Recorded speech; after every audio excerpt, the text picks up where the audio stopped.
Site engineer হিসেবে দায়িত্বে আছি। তো আমি প্রথম থেকে এসএস কনস্ট্রাকশনের অধীনে ছিলাম।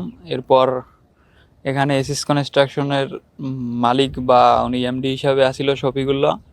অনেকদিন গাফেলাতি করে এই সাইটটারে অকেজো করে রেখেছে, এবং তারপরে এখানে যে মেইন ঠিকাদার জেসিকা এন্টারপ্রাইজ, ওনারা এই সাইটটা চালু করার বিষয়ে অনেক প্রেশার দিয়েছে এবং কিছু মালামাল পাঠাইছে, রড, পাথর, সিমেন্ট। এগুলা পাঠানোর পরে উনি এই সাইট যাতে না হয় সেজন্য পাথর এবং সিমেন্ট তো ভাওতাবাজি করে টাকা মেরে দিয়েছে। এবং রডের যে গাড়িটা এখানে আসছে, রড এখানে 26 টন রড ছিল, উনি 14 টন রড এখান থেকে চুরি করে রাতের আধারে নিয়ে ভোর 4টার সময় নিয়ে পালাইছে।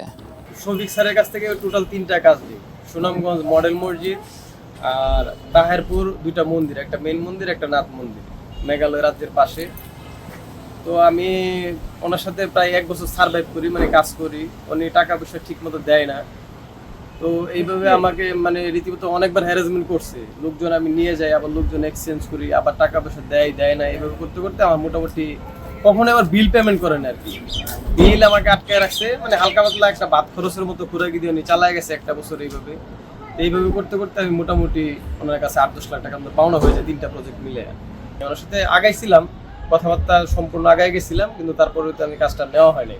যেহেতু উনি আমার টাকা পয়সা দিচ্ছে না, তাহলে আমি কিভাবে ওনার কাছ থেকে কাজটা নেই? তার কোম্পানি হচ্ছে জেসিকা এন্টারপ্রাইজ। আমি জেসিকা এন্টারপ্রাইজের পরিচালক হিসেবে এখানে দায়িত্বরত আছি।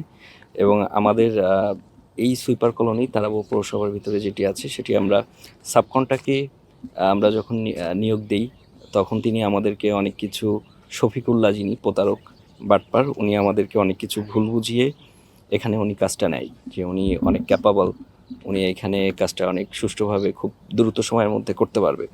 পরবর্তী সময়ে এলজিডি ডিপার্টমেন্ট থেকে আমাদের কাছে কমপ্লেন আসে যে উনি কাজটি দ্রুত সম্পন্ন করতেছে না। পরে যখন আমরা তদন্ত করলাম, তখন দেখি যে সরজমিনে এসে আমরা এখানে দেখি যে কোনো কাজ আসলে হয় নাই। পরবর্তীতে আমরা জানতে পারি যে তার টাকার স্বল্পতা, সে এখানে কোনো মালামাল আনতে পারতেছে না। পরবর্তীতে আমরা প্রায় 40 লক্ষ টাকার মালামাল এখানে দেই। সেখানে থাকে হচ্ছে রড, সিমেন্ট, পাথর, বালু। এর ভিতরে 14 টন রড সে এখান থেকে রাতের আধারে সরিয়ে ফেলে, এবং সিমেন্ট, রড, পাথর সব মিলিয়ে 24,82,000 টাকা। এর পরবর্তীতে আমরা হচ্ছে রূপগঞ্জ থানায় এটা অভিযোগ করি, আমি অভিযোগ দায়ের করি। পরবর্তীতে রূপগঞ্জ থানা তাকে হচ্ছে শফিকুল্লাহ যিনি, ওনাকে গ্রেপ্তার করতে সক্ষম হয়েছে। এবং আমরা যেটা প্রেশার পাচ্ছি সেটা হচ্ছে যে আমাদের কাজটি সম্পন্ন হওয়ার কথা 2026 ইংরেজি তারিখের ডিসেম্বর মাসের ভিতরে, কিন্তু এখন ওনাকে আমরা কাজটি দিয়ে আমাদের কাজটা এখনও সম্পন্ন হয় নাই। এখন এই কারণে আমরা খুব প্রবলেমের ভিতরে আছি। এবং আমরা গ্রেপ্তার করার পরে আমরা জানতে পেরেছি যে সে একজন বড় মাপের প্রতারক, এবং তার কাছে অনেকেই টাকা পায়। প্রায় 2 কোটির উপরে তার কাছে মানুষ টাকা পায়, 20 থেকে 25 জন, কেউ 10 লক্ষ, কেউ 20 লক্ষ। থানায় আরও ভুক্তভোগীরা এসেছে। ওনার নিজস্ব লোকও থাকে বা এইভাবে সাব ঠিকাদারের মাধ্যমে করে, ওটা ওনাদের পার্সোনাল ইস্যু। আসলে ওইটা আমরা কখনো হস্তক্ষেপও করি না, আর ওইটা আমাদের দেখার বিষয় না। অফিসিয়ালি আমাদের দেখার বিষয় যেটা, সেটা হচ্ছে আমরা যাদের সাথে কন্ট্রাক্টটা করছি তাদের দিয়ে আমাদের এই কাজটা করায় নেওয়া।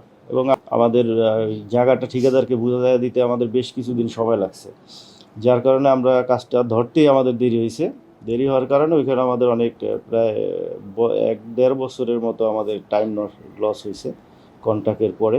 তো সেক্ষেত্রে আশা করি আমরা যখন কাজ ধরতে পারছি, তারপরে পরবর্তী সময়ে আমরা কন্টিনিউ কাজ করতেছি, এবং যত দ্রুত সম্ভব আমরা ওই ঠিকাদারের মাধ্যমেই কাজ শেষ করব বলে আশা ব্যক্ত করি। এটি আসলে একটি বোঝার ভুল হচ্ছে, এই প্রজেক্টটি লোকাল গভর্নমেন্ট মিনিস্ট্রি করে আর কি।